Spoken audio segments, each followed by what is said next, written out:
रामकृष्ण हरी माऊली. मी आज कोशिंबीर बनवत होते आणि कोशिंबीर बनवण्यासाठी मी एका काकडीची अशी सगळी साल काढून घेतली आणि काकडी बारीक कापली आहे. असं बारीक बारीक तुकडं केलेत काकडीचं. त्याचं नंतर त्याच्यामध्ये एक छोटा टमॅटो कट करून टाकला आहे. त्याचं पण खूप लहान लहान तुकडे केलेत, बारीक कट करून टाकला आहे. त्याच्यामध्ये नंतर मी कांदा टाकते. त्याच्यामध्ये कांदा पण बारीक कट केला आहे आणि असा बारीक कांदा कट केला आहे मी. त्याच्यानंतर गाजर टाकायला लागले मी. गाजराला पण बारीक कट केलं आहे. छोटंच गाजर टाकलं आहे. गाजर जास्त मला आवडत नाही म्हणून मी टाकलं नव्हतं. आईने एका छोट्या कपामध्ये दही लावून ठेवलं होतं आणि हे बघा पूर्ण दही विरजलं आहे. थोडं थोडं चमच्याने दही मी आता काकडी कट केली त्याच्यामध्ये टाकायला लागले आणि सगळं दही टाकून झाल्यावरती मी मिक्स करणार आहे. आणि हे एवढं दही मी टाकले काकडीमध्ये. दही आईने जास्त लावलं होतं पण मी थोडंच टाकले. दही टाकून झाल्यावर सगळं मिक्स करून घेते मी. आणि हे असं सगळं दही मिक्स करून घेतलं आहे. दही व्यवस्थित मिक्स झाल्यावर त्याच्यामध्ये बारीक कट करून कोथिंबीर टाकली मी. कोथिंबीर खूप बारीक केली होती, नाहीतर त्याच्यात वर आहे अशी दिसते कोथिंबीर. कोथिंबीर टाकून पण व्यवस्थित सगळं मिक्स केलं मी. हे बघा असं सगळं मिक्स करायला लागले.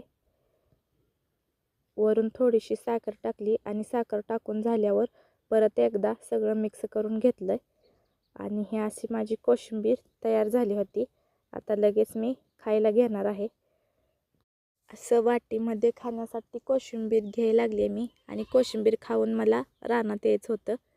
पप्पा माझं बाहेर गेलं होतं म्हणून आईने मला रानात जायला सांगितलेलं. रानात येऊन मला गुरांना पाणी पाजायचं होतं आणि कोशिंबीर खाऊन मी रानात येणार होते. कोशिंबीर खायला घेतली आहे, आईला पण दिली होती आणि मी पण खाल्ली होती. आणि लगेच मी रानात आले. रानात येताना मी बघितलं मोटर चालू होती आणि माझ्या आईनं म्हणजे आजीनं लागण केली होती. त्या लागणीमध्ये पाणी चालू होतं. ऊस उगवून आला आहे बघा थोडा थोडा आणि असं सरीने पाणी द्यायला चालू होतं ऊसाला.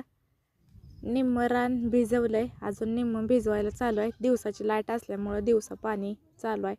मोटर चालू केली आहे आईनं आणि कुठं कुठं अशी ड्रीप पण टाकली आहे. ड्रीपनं पण पाणी सोडायला चालू आहे. तिथून मी लगेच आमच्या गुरांच्या गोठ्यात आले आणि बघा आमची म्हैस माझी वाट बघत बसली. पाणी प्यायचं आहे तिला. कशी बघते बघा ती. लगेच मोटर चालू केली मी आणि म्हशीला पाणी पाजायला आणलं.